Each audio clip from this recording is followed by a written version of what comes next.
আচ্ছা, এখন আমরা দেখব যে অ্যারে টাইপের যে আমরা ইন্ডেক্সিং করি একটা অ্যারেকে, যখন আমরা ইন্ডেক্স করি তখন সেটা কিভাবে থ্রি অ্যাড্রেসের থ্রুতে আমরা সেই জিনিসটা লিখি। আচ্ছা, আমি তার আগে কিছু জিনিস একটু ক্লিয়ার করি। ধরে নেন আপনার কাছে 3 সাইজের একটা অ্যারে আছে, 5 সাইজের একটা অ্যারে আছে, এবং সেই অ্যারেটা হলো ইন্টিজার অ্যারে, অর্থাৎ আপনি ডিক্লেয়ার করার সময় সেটাকে ইন্টিজার ডিক্লেয়ার করছেন। তাহলে এই অ্যারেটা টোটাল ঘর হলো 5টা, বা টোটাল স্লট যদি আমি বলি তাহলে সেটা 5।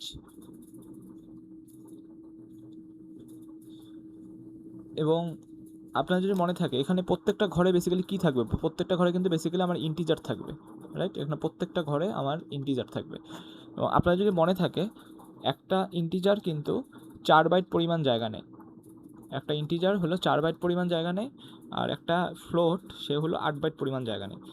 সো আমরা যদি এটা ইন্টিজার অ্যারে হয় তাহলে টোটাল অ্যারের যে ক্যাপাসিটি সেটা কিন্তু হবে কত বাইট, সেটা কিন্তু হবে 5 × 4, অর্থাৎ 20 বাইট।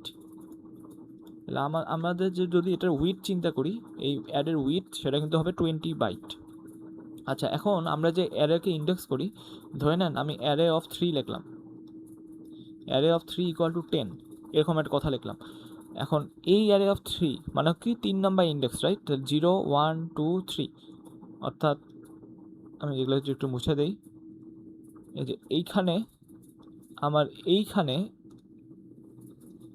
এই জায়গাটাতে আমার কত স্টোর হবে, এই জায়গাতে তো আমার 10 স্টোর হবে, এই পোর্শনে আমার 10 স্টোর হবে, তাই না? 0 1 2 3।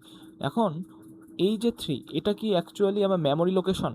এটা কিন্তু মেমোরি লোকেশন না, এটা কিন্তু আমার ইন্ডেক্স, জাস্ট ইন্ডেক্স। এখন কথা হচ্ছে যে আমরা যখন 3 অ্যাড্রেস কোডটাকে লিখি তখন এই অ্যারের মধ্যে যেটাকে পাঠাই এটা হলো অ্যাকচুয়াল মেমোরি বাইট, যেইখানে হলো আমাকে এই 10টাকে স্টোর করতে হবে। আমরা কিন্তু যে 3 অ্যাড্রেস কোডগুলো লিখবো দেখবেন যে কনভেনশন হচ্ছে যে ডিরেক্টলি মেমোরি অ্যাড্রেসটা ওখানে লিখে ফেলা। তার মানে আমরা শুধু 3 লিখলে কিন্তু ওটা হবে না, ওখানে আমাকে মেমোরি অ্যাড্রেসটা লিখতে হবে। তো একটু যদি খেয়াল করেন এটার মেমোরি অ্যাড্রেস কত, আমি যদি এই অ্যারে স্টার্টিং মেমোরি অ্যাড্রেস 0 ধরে নেই, তাহলে 0 ইন্ডেক্সটা আছে হইলো আমার 0 লোকেশনে, স্টার্ট হয়েছে 0 লোকেশনে, ঠিক আছে? তারপর 1 নাম্বার ইন্ডেক্স, যেটা 1 ইন্ডেক্সটা কিন্তু স্টার্ট হবে 4 নাম্বার বাইটে, এটা হবে আমার 0 নাম্বার বাইট, এটা হবে 4 নাম্বার বাইট, এটা হবে 8 নাম্বার বাইট, এটা হবে 12 নাম্বার বাইট, এটা হবে 16 নাম্বার বাইট। তার মানে যেটা আমার 0তম ইন্ডেক্স বা 0th ইন্ডেক্স, এটা থাকবে হচ্ছে 0 1 2 3, এই 4টা বাইট জুড়ে সে থাকবে। অর্থাৎ এখানে যদি আমি কোনো নাম্বার স্টোর করি সেই নাম্বারটা থাকবে হলো, সেই ইন্টিজার নাম্বারটা হলো এই 4টা বাইট জুড়ে থাকবে। আচ্ছা, 1 নাম্বার ইন্ডেক্সে যদি কোনো ইন্টিজার সেভ করি সেটা থাকবে কত, 4 5 6 7, এই যে 4টা বাইট, সেই 4টা বাইট থেকে আমার 1 নাম্বার ইন্ডেক্সটা থাকবে। 2 নাম্বার ইন্ডেক্সটা থাকবে কত থেকে, 8 থেকে শুরু হবে, 8 থেকে 8 9 10 11, 11 পর্যন্ত থাকবে হলো আমার 2 ইন্ডেক্সটা।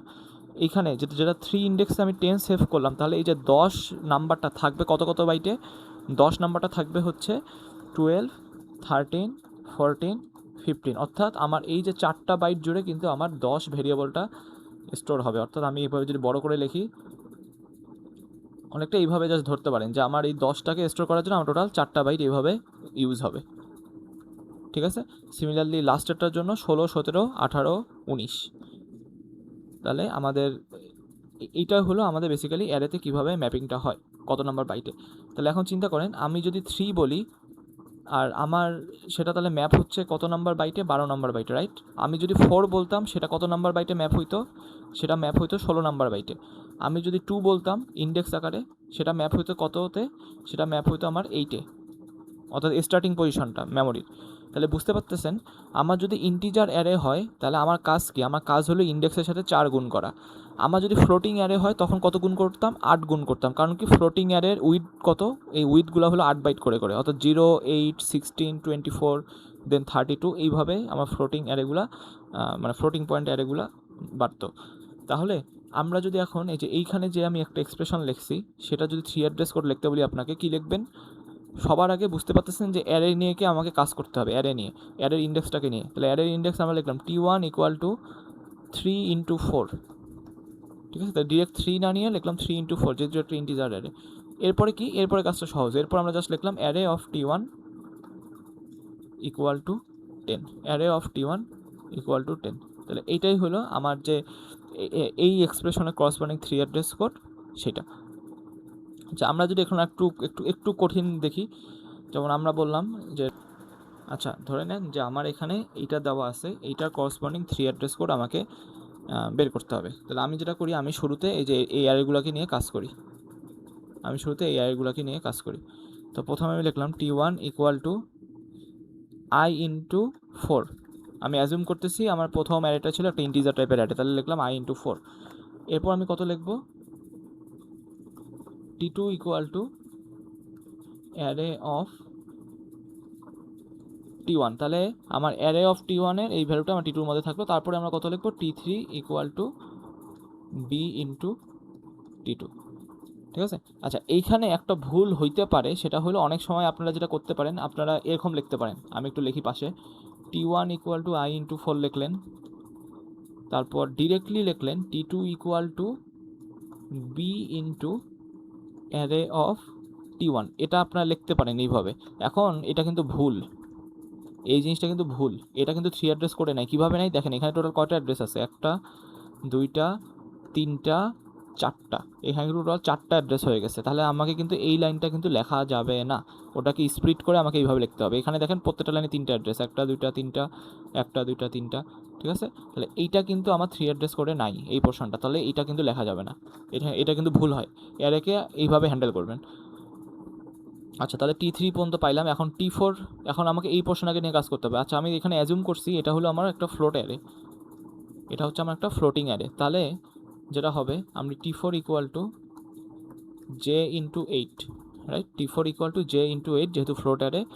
দেন আমরা লিখলাম T5 equal to C of T4, T5 equal to C of T4। দেন আমরা লিখলাম T6 equal to T5 into 3.5, যেটা আমাদের ওখানকার ছিল। ঠিক আছে। ফাইনালি আমরা কি লিখবো, ফাইনালি আমাদের এর মধ্যে কাকে কাকে যোগ করে অ্যাসাইন করব, এই যে B ইন্টু অ্যারে 1 অর্থাৎ T3 আর T6। তাহলে আমরা ডিরেক্টলি লিখলাম এরকম, A equal to T3 plus T6। তাহলে T3 মানে হচ্ছে B ইন্টু T2 অর্থাৎ এই পোর্শনটা, আর T6 মানে হচ্ছে আমার এই পোর্শনটা। তাহলে আমার যে করসপন্ডিং 3 অ্যাড্রেস কোড সেটা আমার দেখতে এই যে এইখান থেকে এই যে নিচে এই পর্যন্ত, এটা হলো আমার যে 3 অ্যাড্রেস কোড সেটা। আশা করি আমি এটা বুঝাতে পারছি যে আমরা অ্যারের জন্য কিভাবে 3 অ্যাড্রেস কোডটা লিখব।